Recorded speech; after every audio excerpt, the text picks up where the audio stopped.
د کار او د موټر سایکل والا دا وظیفه ضرور واورئ. ویډیو سکیپ کوئ مو.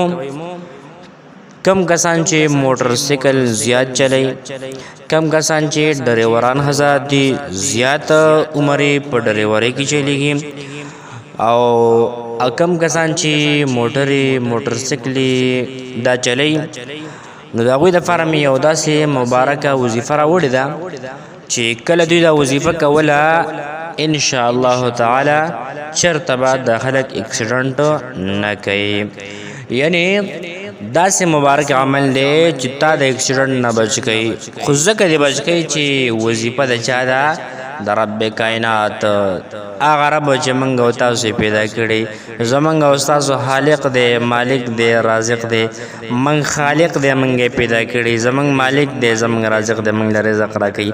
هغه رب د هغه په صفاتي نومونو کې یو ډېر مبارکه وظیفه ده، یو ډېر مبارک او مختصر اسم مبارک دی. دومره مختصر دی محترمه چې ستا پې یو منټ نه لګي. خو چې کله ته خپل ګاډي ته خیجې یا موټر سایکل ته خیجې یا ټرک وغیره ته خیجې یا ډریوري خپل ګاډي طرف ته ور روان شو، یو اراده دې وکړه چې زه به اوس په سفر باندې روانېږم، دغه لفظ دغه اسم مبارک صرف او صرف 21 مرتبه ووایه. سونا 21 مرتبه 21 مرتبه 21 مرتبه دا ذکر مبارک دا وکا.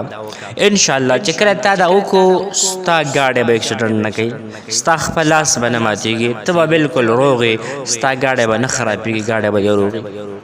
علما حضرات فرمایي وی څومره د موټر ولدي ډریوران حضرات دي، هغوی چې کله ګاډي ته خیجي د رب کائنات دغه صفاتي نوم دا د 21 مرتبه وایي.